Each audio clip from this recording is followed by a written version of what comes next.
Hello friends, welcome to जय गुरुदेवम classes.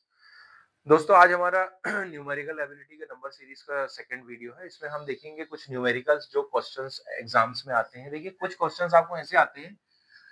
यहाँ पर वो क्या पूछता है कि ये जो हमने प्राकृत संख्याएं पढ़ी हुई थी, प्राकृत संख्याएं दोस्तों हमने पढ़ी हुई थी, प्राकृत संख्या या हम कहेंगे नेचुरल नंबर, नेचुरल नंबर्स। ठीक है दोस्तों, इसके कुछ छोटे छोटे से सवाल आते हैं, जैसा एन प्राकृत संख्याओं का योग। n प्राकृत संख्याओं का योग होता है दोस्तों n इंटू एन प्लस 1/2। प्रश्न डायरेक्ट आता है कि आप 1 से लेकर 50 तक की प्राकृत संख्याओं का योग ज्ञात करिए। एसएससी में देखिए ऐसे प्रश्न आते हैं। प्रश्न आ गया आपका 1 से 50 तक की प्राकृत संख्याओं का योग कितना है। तो क्या करेंगे दोस्तों, हमें इन सवालों को हल करने के लिए इस फार्मूले को लगाएंगे, जहां n जो है ये कितनी संख्याओं का ज्ञात करने को कह रहा है, 50। तो 1 से यदि नहीं भी लिखा रहा और उसने कहा 50 प्रारंभिक प्राकृत संख्याओं का योग ज्ञात करो, तो क्या करना पड़ेगा हमें, n की वैल्यू रखा हमने 50 गुणित n+1 यानी 51 के बटे में 2, और ये 2 से कट गया 25 बार। तो 25 से कम 25 का 5 हाथ से लगा दो, 25 पंचे 125 और 2 127। ये हमारा 1 से 50 तक की प्राकृत संख्याओं का योग हो गया। दोस्तों, वो आपसे ऐसा भी पूछ सकता है, प्रथम 48 प्राकृत संख्याओं का योग कितना होगा। इन सवालों को दोस्तों हम कैसे करेंगे, देखिए, प्रथम 48 संख्याओं का ज्ञात करें। तो n की वैल्यू दिया है उसने 48, फिर 48 इंटू 1 इंटू 49 के बटे में 2। ये काट दीजिए आप इससे 24। अब 24 का पहाड़ा आपको बनना चाहिए दोस्तों, या फिर आपको ट्रिक बननी चाहिए। देखेंगे आप कैसे हम मल्टीप्लाई करते हैं इनका। तो जब हम इसका मल्टीप्लाई करते हैं दोस्तों, तो क्या होता है, 9 चौको 36 का 6 हाथ से लगा 3, 9 दूनी 18 और 3 21 और 4 चौको 16, 16 और 21 37 का 7 हाथ से लगा 3, 4 दूनी 8 और 3 11। ये इसका आंसर आ गया दोस्तों। अब ये गुणा करने की भी मैंने ट्रिक सिखाई है, हमारे वीडियो में डली हुई है, आप देखिएगा। अगर आपको 24 का पहाड़ा याद है तो ठीक, और नहीं है याद तो हम तो भी इसे फटाक से कर सकते हैं। अब देखिए दोस्तों, कुछ इसमें बदल बदल का प्रश्न पूछे जाते हैं। ये तो आपसे इसने प्रश्न पूछ लिया कि भाई n प्राकृत संख्याओं का योग। अब देखिए दोस्तों, ऐसा सवाल आता है इसमें परीक्षा में, n सम प्राकृत संख्याओं का योग।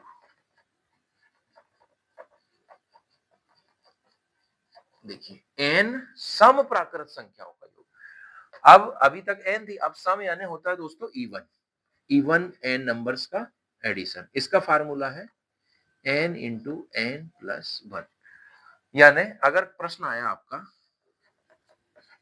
प्रथम 10 सम प्राकृत संख्याओं का योग ज्ञात कीजिए। तब क्या करना है दोस्तों, आपको प्रथम 10 सम संख्याओं का प्राकृत संख्याओं का योग ज्ञात करना। फार्मूला आपको मालूम है, 10 इंटू 10 प्लस 1। ये n जो है 10 हो गया, तो ये कितना हो गया, 10 गुणित 11 बराबर 110।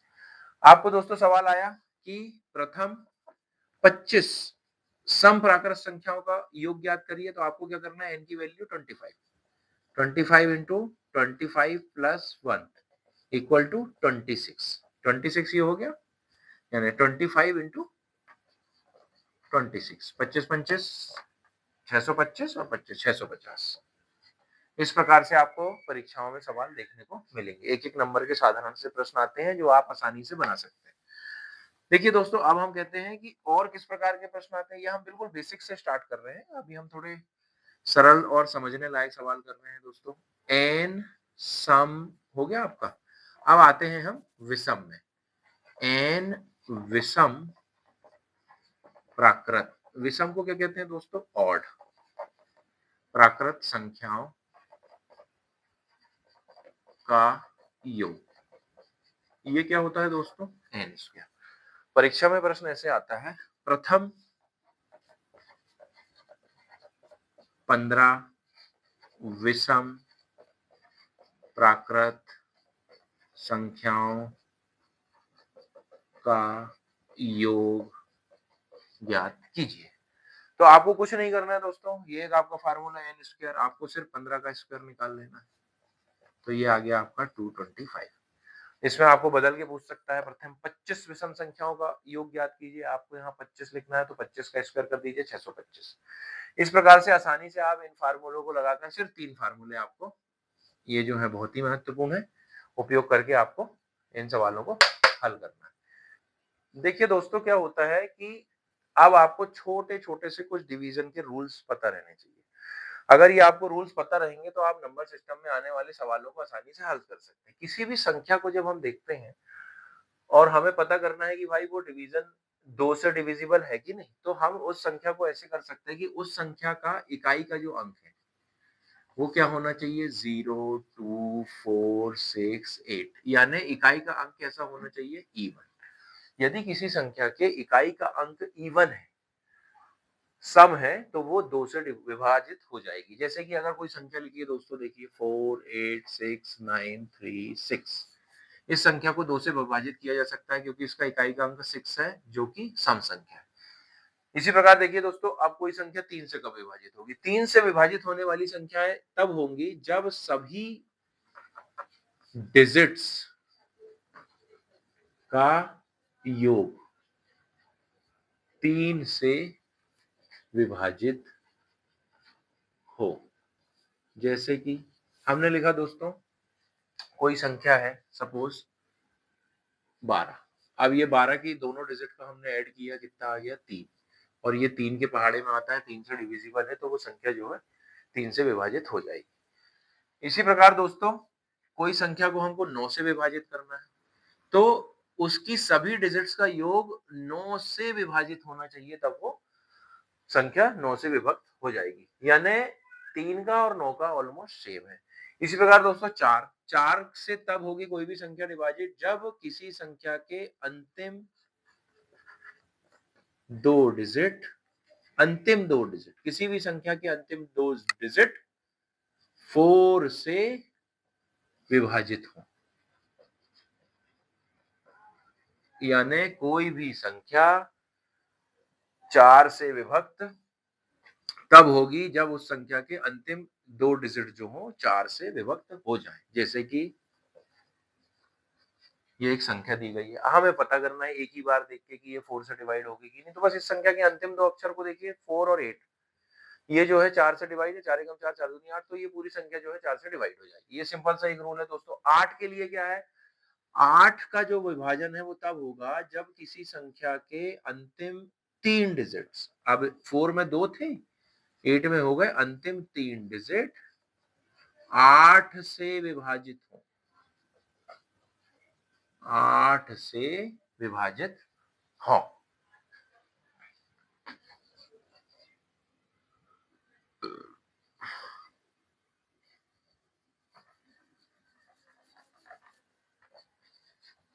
देखिए दोस्तों, ये कोई संख्या लिखी हुई है, अब हमें पता करना है कि क्या ये संख्या 8 से विभाजित होती है। मैं आपको समझाने के लिए बता रहा हूँ। अब आपको क्या देखना है? पूरी संख्या नहीं देखना है, सिर्फ ये 3 अंक देखने हैं। क्या ये 8 से विभाजित होते हैं?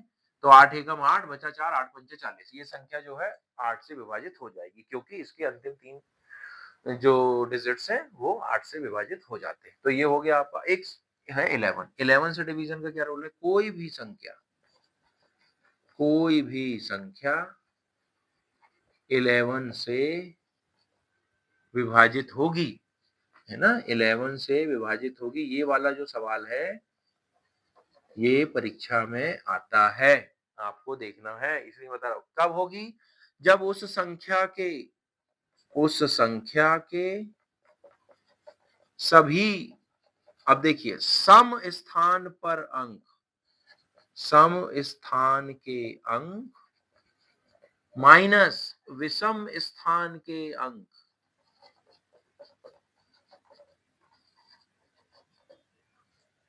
जो है इसका अगर हम जब ऑपरेशन करते हैं यानी उस संख्या के सम और विषम स्थान के अंकों का जब हम अंतर करते हैं तो ये या तो 0 आना चाहिए या 11 के पहाड़े में आना चाहिए। जैसे ही हम ऐसा करेंगे तो वो जो संख्या है 11 से कर दी। देखिए दोस्तों, अब इस संख्या को हमें चेक करना है कि ये संख्या 11 से डिवाइड होती है। तो हमें क्या करना है दोस्तों, इन संख्या को 11 से डिवाइड, देखिए इसमें सभी सम संख्याओं सम स्थान की संख्या का योग माइनस विषम स्थान की संख्या का योग। देखिए क्या करना है, इसमें सम स्थान की संख्या कौन कौन सी है, 2 4 6 8वें स्थान पे। देखिए 9 और 3 12 और 4 16 और 7 16 और 7 होगा 16 4 20 3 23। ये हो गया सम स्थान की संख्या माइनस विषम स्थान की 1 और 2 और 4 6 और 5 11 और 1 12 12। अब 23 में से दोस्तों 12 को घटाया जाए तो क्या मिलेगा आपको, 11। अगर घटाने पर ये 11 आ जाता है तो इसका मतलब ये है कि ये जो संख्या है 11 से डिवाइड हो जाएगी। ऐसे बहुत सी परीक्षाओं में प्रश्न पूछे गए हैं, इसलिए ये बड़ा ही इंपॉर्टेंट रूल है दोस्तों। इसको आपको याद करना पड़ेगा, दिमाग में रखना पड़ेगा कि 11 से डिविजिबिलिटी कब आती है। परीक्षा में ऐसे प्रश्न पूछ लिए जाते हैं कि सपोज ऐसा ही एक नंबर आपको दे दिया जाएगा और पूछा जाएगा कि क्या ये नंबर 11 से डिवाइड होता है, क्या ये नंबर 11 से डिवाइड नहीं होता है।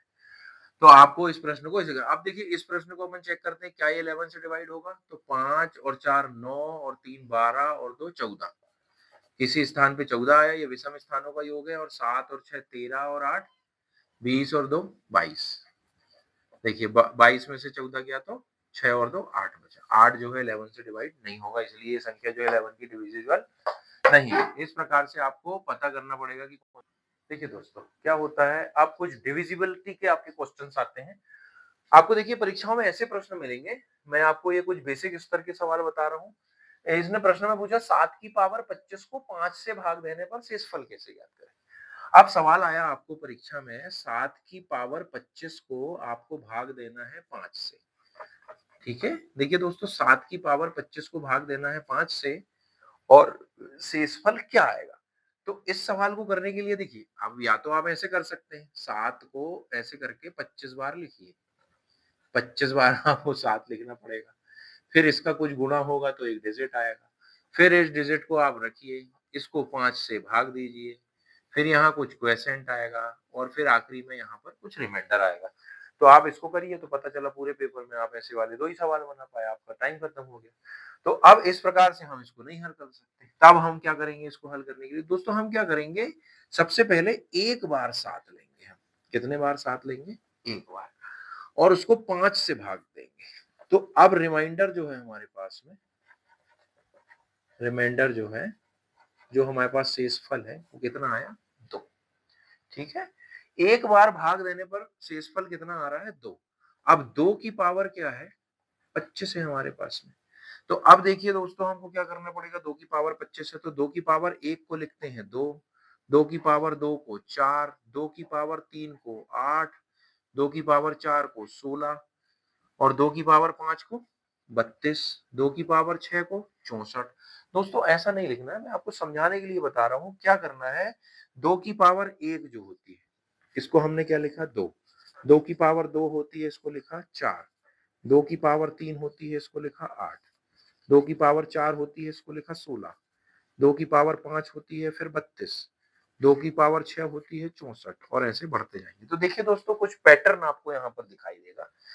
मैं उस पैटर्न को आपको समझाना चाहता हूँ। देखिए क्या होता है इस पैटर्न में, 2 की पावर 1 है 2, 2 की पावर 2 है 4, 2 की पावर 3 है 8, 2 की पावर 4 है 16 का मैंने 6 लिखा और 2 की पावर 5 है फिर 32 का मैंने 2 लिखा। फिर 32 के बाद 2 की पावर 6 है तो 64 का मैंने 4 लिखा। फिर आगे जाएंगे तो 8 आएगा, फिर 6 आएगा। देखिए दोस्तों एक पैटर्न चल रहा है, 1 2 3 4, फिर 1 2 3 4, यानी 2 की पावर को 4 बार जब हम लिखते हैं उसके बाद पैटर्न चेंज हो जाता है। तो देखिए यहाँ पर दोस्तों 25 लिखा हुआ है पावर में, 2 की पावर कितना लिखा हुआ? 25। तो 25 को हमने दिया कितने बार में पैटर्न चेंज हो रहा है? 4 बार में। 1, 2, 3, 4। तो हमें क्या करना है? 4 से भाग देना है। तो कितना आ गया? 4 छिंग 24। 6 बार में कट गया और फिर कितना बचा? 1। 4 छिंग 24 और ये जो लास्ट का 1 बच रहा है 25, इसको हमें इस 2 की पावर को लगा के रखना है। 2 की पावर को 1, 25। अब 2 की पावर 1 को 5 से भाग देना है। तो 2 की पावर 1 को 5 से भाग दिया तो ये 2 की पावर 1 और इसको 5 से भाग दिया तो ये तो 0 जाएगा ही नहीं। -0 तो ये रिमाइंडर क्या बचा आपका? 2। तो इसका आंसर ये है दोस्तों, 7 की पावर 25 का भाग अगर हम 5 से देंगे तो रिमाइंडर आता है 2। अब मैं आपको बताता हूँ कि परीक्षा में आपको कैसे करना है। देखिए ये तो आपने समझ लिया बेसिक कॉन्सेप्ट, लेकिन आपको करना कैसे है? देखिए उसने पूछा आपसे 7 की पावर 25 को आप भाग करिए तो आप बताइए कि रिमाइंडर जो है वो क्या बचेगा। अब हमने इसको भाग किया तो सबसे पहले हमने क्या किया, एक बार 7 को भाग दे दिया, हमको पता चल गया रिमाइंडर कितना आ गया है 2। अब जैसे इतना हमने कर लिया एक लाइन में। दूसरी लाइन में हमने किया 2 को जब हम 2 एकम 2, 2 दूनी 4, 2 की पावर 2 यानी 4, 2 की पावर 3 यानी 8, 2 की पावर 4 यानी 8 दूनी 16 का 6, 2 की पावर 5 यानी 6 दूनी 32 का 2, फिर ये रिपीट हो जाएगा। हम समझ गए, ये 4 और फिर 4, तो 4-4 के पैटर्न में रिपीट हो रहा है। तो अब हम क्या करेंगे, इस 25 को सीधे 4 से भाग देंगे। तो 25 को जैसे ही हमने भाग दिया 4 से, तो 6 बार कट गया और एक बार जो नहीं कटा है वो हम लिख लेंगे। तो जो एक बार नहीं कटा है वो एक्चुअल में किसकी पावर है? 2 की पावर। 2 की पावर 1 यानी 2। अब इस 2 को आप 5 से भाग दे दीजिए तो रिमाइंडर क्या बच गया आपका? 2 बच गया। या फिर आप 7 से भी कर सकते हैं। ठीक है, देखिए कैसे कर सकते हैं। एक और इसका तरीका है, 7 की पावर 25 भागित 5। आपको ऐसा करना है। नहीं समझ में आ रहा आपको 2 वाला फंडा, जाने दीजिए, आप डायरेक्ट ऐसा करिए। एक बार 7 से 5 को भाग दीजिए। तो 7 से जब 5 को भाग देंगे तो एक बार जाएगा और क्या बचेगा? रिमाइंडर आपके पास में 2 बचा। ठीक है, अब आपको एक बात समझ में आ गई है कि 7 की पावर 1 को क्या लिखते हैं? 7। 7 की पावर 2 को क्या लिखते हैं? 49 का इकाई का अंक 9। 7 की पावर 3 को लिखेंगे तो 9 7 63 का 3। 7 की पावर 4 को लिखेंगे तो 3 सत्ते 21। फिर 7 की पावर 5 को लिखेंगे तो 7 एकम 7। देखिए दोस्तों यहाँ पे भी पैटर्न चेंज हो जा रहा है। 1, 2, 3, 4, 4 बार के बाद 5वीं बार पैटर्न चेंज हो जा रहा है। तो सीधी-सी बात है कि अब आप क्या करिए, 4 से भाग दे दीजिए 25 को। तो 4 छिंग 24 और एक बार 7 बच गया, उसको भाग करिए 5 से, रिमाइंडर बचेगा 2। तो आप या तो उसको पहली बार भाग देके 2 का कर सकते हैं या 7 का कर सकते हैं। देखिए दोस्तों ऐसे समझ में नहीं आ रहा आपको तो आपको मैं दूसरा सवाल समझाने की प्रयास करता हूँ। 3 की पावर 20 को आपको भाग करना है 7 से और आपको शेषफल बताना है। तो अब आपको दोस्तों यहाँ पर क्या करना पड़ेगा सबसे पहले, देखिए 3 की पावर 20 को, अब 3 की पावर 1 को 7 से विभाजित किए तो यहाँ पर रिमाइंडर कितना आ गया? 3 आ गया। ठीक है, लेकिन हमें तो 20 से विभाजित करना है। तो हमने देखा 3 एकम 3, 3 दूनी यानी 3 तिरका 9, 3 तिरका 9, 27 का 7। फिर करो 4 बार तो 7 तिया 21 का 1।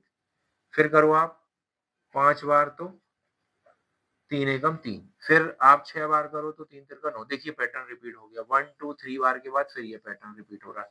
तो दोस्तों हम समझ गए 1 2 3 4, 4 टाइम्स आपका आएगा फिर पैटर्न रिपीट हो जाएगा। तो आप देखिए कि 4 से डिवाइड कर दीजिए 20 को, 20 को 4 से डिवाइड कर दीजिए तो कितना आ गया ये आपका? 4 3 पाँचे 15 भागित 7। 3 की पावर कितनी आ गई? 5। अब 3 की पावर 5 को फिर आप 4 से डिवाइड कर दीजिए तो फिर कितना बचा? 3 की पावर 1 डिवाइडेड बाय 7। तो अब 3 डिवाइडेड बाय 7 यानी आपका रिमाइंडर क्या बचा? 3। इस प्रकार से आप कर सकते हैं। और आपको नहीं समझ में आ रहा है दोस्तों, देखिए मैं और क्लियर कर देता हूँ आपको। देखिए इस सवाल को कैसे करते हैं। 11 की पावर 35 को डिवाइड करना है 6 से और बताना है कि शेषफल या रिमाइंडर कितना है। दोस्तों देखिए आपको हमें सबसे पहले करना क्या है, सबसे पहले हमने क्या किया, 11 का पावर 1 है तो 11, 11 की पावर यदि 2 है तो कितना आता है? 121। 11 की पावर 3 है तो क्या आता है? 1331। एक बात तो हमने देख लिया कि 11 की पावर कितनी भी करो क्या आता है? लास्ट में 1 आता है। तो एक बात हमको क्लियर हो गई है कि 11 की पावर कितनी भी कर देंगे, लास्ट में क्या आना है 1। अब 6 का टेबल पढ़ो 11 के लिए, तो 6 एकम 6 बचा कितना 5, रिमाइंडर कितना बच रहा है 5 बच रहा है। तो हमने 11 की पावर कितनी भी कर दो, अब अगर हमने 35 है तो लास्ट में क्या बचेगा 11। 11 को जब हम भाग करेंगे 6 से तो कितना बचेगा 5, तो हमारा यहाँ पर रिमाइंडर कितना बचेगा 5। ठीक है दोस्तों, अब देखते हैं हम किस प्रकार के सवाल